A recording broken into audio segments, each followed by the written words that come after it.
Webi ar gyfer Gwobr Merched y Wawr.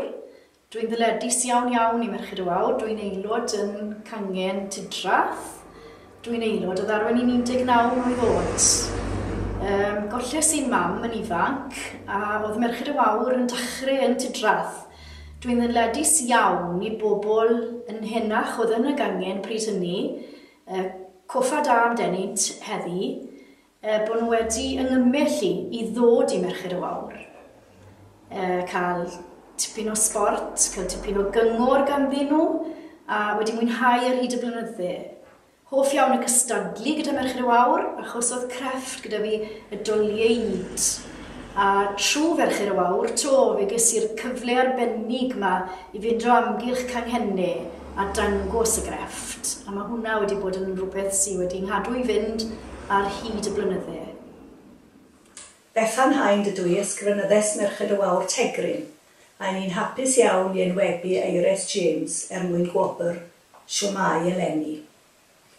Mae Aeres yn aelod o Merched y Wawr ers nifer fawr o blynyddoedd, a'r cof cyntaf sydd gyda ni ohoni yw yn mynd o amgylch canghennau yn dangos yr hen grefft o wneud doliau yd neu doliau llafur.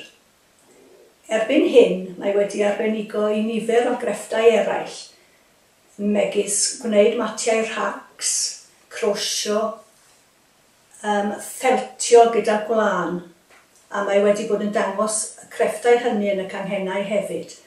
Mae hefyd wedi addasu ei chrefftau I wneud pethau mwy modern, a mae bob amser yn barod iawn I gystadlu yng nghystadlaethau Merched y Wawr yn genedlaethol, yn y ffair eiaf, yn y sioe, ac wrth gwrs yn yr wyl haf ac yn cael cryn dipyn o lwyddiant.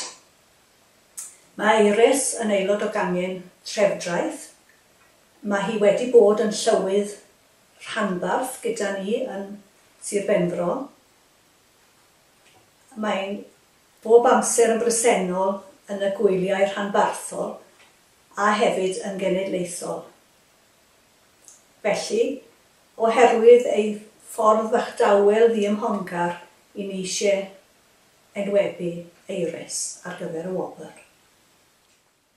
Yn enw I yw Rhiannon Thomas o gangen Merched y Wawr Dydrath, a dwi wedi enwebu Mrs Aeres James ar gyfer yr Gwobr. Mae'n bleser gen I enwebu ddi achos mae'n ferch sydd yn weithgar dros ben gyda'r mudiad wedi bod ers blynydde mowr, achos fe nath I ymuno gyda'r Merched y Wawr pan oedd hi'n ifanc iawn, a mae wedi gweithio yn ddiwyd drwyddo reit lan hyd at nawr. Mae'n ddibenadwy, mae'n frwdfrydig, a mae'n weithgar tu hwnt.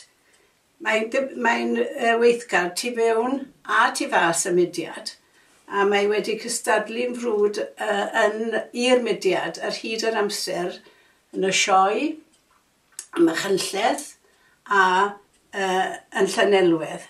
Mae wedi bod yn llywydd ar gangen Dydrath llawer gwaith, a llywydd rhanbarth hefyd.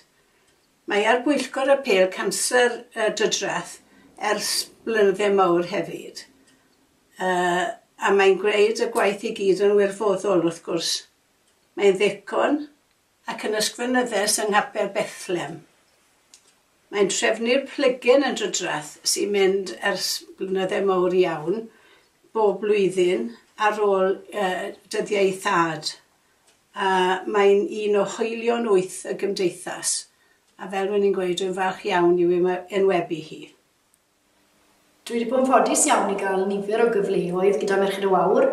Dwi wedi bod yn lywydd ar y gangen sawl gwaith, yn ysgrifenyddes, yn lywydd rhanbarth, a oedd hwnna'n brofiad hyfryd iawn, achos o'n i'n lywydd y rhanbarth dros y Steddfod yr Urdd.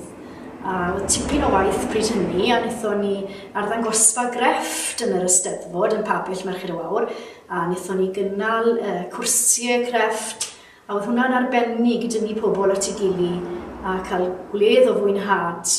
Dwi cystadlu gyda crefftau, cystadlu yn yr wyl haf gyda Merched y Wawr, cystadlu yn yr sioe yn Llanelwedd, yn yr ffair eia, mwynhau cystadlu, wedi bod yn ffodus iawn i gael ennill tipyn o obrau, ond am belloedd i chi'n colli fyd, a mae rhaid dysgu colli a ennill, a mae hwnna'r un mor bwysig. Ond mae Merched y Wawr yn meddwl cymaint i fi, mae ffrindiau da da fi ar hyd y blynydde yn Merched y Wawr. Mae Merched y Wawr bob blwyddyn yn trefnu cyrsiau crefft. Mae'r cyrsiau crefft i'r adran y de yn Llandeilo, a dwi wedi bod yn ffodus iawn am nifer o flynyddoedd wedi cael mynd i ddysgu pobl eraill ar wahanol grefftau fel y matiau racs, a'r doliau id, a dwi'n gobeithio bod pawb yn elwa rhyw ychydig o'r ddawn sydd gyda fi dros blynyddoedd fynd. Dwi'n teimlo ar hyd y blynydde bod fi wedi bod yn ffodus iawn i fod yn aelod o Merched y Wawr, achos dwi'n teimlo bydd y bywyd wedi bod yn wag ac yn llwm iawn heb Merched y Wawr. Mae wedi cynnal i ar hyd y blynydde.